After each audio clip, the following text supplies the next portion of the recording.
পটলের দোলমা আর দোরমা এই রেসিপিটা গরম ভাতের সাথে ভীষণ সুস্বাদু, সেই সাথে পোলাও বিরিয়ানির সাথেও কিন্তু সাইড ডিশ হিসেবে অনেক বেশি মজাদার। তো আমি আজকে যে পটলের দোলমাটা রান্না করার জন্য পুরটা রেডি করব সেটা হচ্ছে চিংড়ি মাছ নিয়েছি, খোসা ছাড়িয়ে 3টা কাঁচামরিচ দিলাম, একটু আদা রসুন বাটা দিয়ে আমি এটাকে একটু মিক্সচার মেশিনে দিয়ে এটা মিক্স করে নিলাম। তারপরে এই যে কয়েকটা পটল নিয়েছি, পটলটাকে এখন আমি খুব ভালো করে চাকুর সাহায্যে গাটাকে একটু চেঁচে নিব। কেউ না চাইলে কিন্তু চেঁচে নাও নিতে পারে। তো এই পটলের দোলমাটা কিন্তু আমিষ নিরামিষ দুইভাবে রান্না করা যায়। তো আমি আজকে চিংড়ি মাছের পুর দিয়েই রান্না করছি। তো মোটামুটি যখন সবগুলো এরকম করে ক্লিয়ার করা হয়ে গেলে মুখটা কেটে নিয়ে একটা চামচের সাহায্যে পিছন সাইডটা দিয়ে জাস্ট এইভাবে ভিতর থেকে বীজগুলো নিয়ে আসলেই ফাঁকা হয়ে যাবে আর কি। তারপরে আমি সুন্দর করে এই পুরটা ভিতরে দিয়ে দিব চামচের সাহায্যে। তো পিছন সাইডটা দিয়েই কিন্তু এইভাবে দেওয়া যায়। তো সবগুলো এরকম করে দেওয়া হয়ে গেল।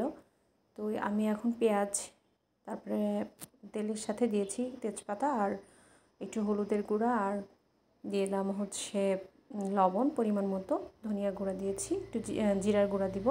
দিয়ে এটা যে একটু কষানো কষানো হয়ে যাবে তখন লাল মরিচের গুঁড়া দিয়ে দিচ্ছি।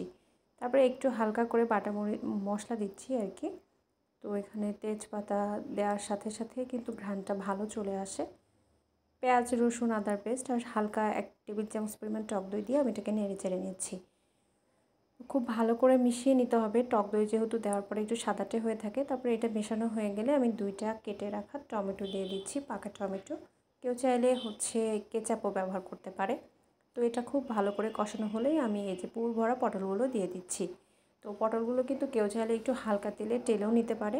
তো আমি আর টেলে নিইনি, যেহেতু রঙটা একটু সবুজ টাইপের রাখতে চেয়েছি। তো এগুলো দিয়ে খুব আলতোভাবে নাড়াচাড়া করে রান্নাটা শেষ করতে হবে। তো খুব ভালো করে কষিয়ে নিচ্ছি।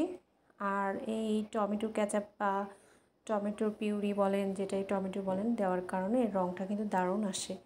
তো এটা খুব ভালো করে কষালে কিন্তু ফ্লেভারটাও যেমন ভালো আসে, গন্ধটা আবার খেতেও অনেক বেশি সুস্বাদু হয়। তো এরকম করে একটু হালকা করে পানি দিয়ে দিতে হবে যাতে তলায় না লেগে যায়। বেশ কয়েকবার পানি দিয়ে কষানো হলে আপনারা নিজেরাই বুঝতে পারবেন যে কী পরিমাণ সিদ্ধ হয়ে গেছে। তো আমি একটু হালকা করে আবার পানি দিয়ে দিলাম। পানি দেওয়ার পরে এটাকে আবার ভালো করে নেড়ে চেড়ে নিচ্ছি যাতে ভিতরটা এপিটোপিট করে উল্টিয়ে দিলে ভালো করে সিদ্ধ হবে আর কি। তো পটলটা এই তো প্রায় হয়ে গেছে। তো আমি এটা নামিয়ে নিব এখন। তো এই তো পটলের দোলমা রেডি গরম ভাতের সাথে পরিবেশনের জন্য। আজকের ভিডিও পর্যন্তই। Thanks for watching.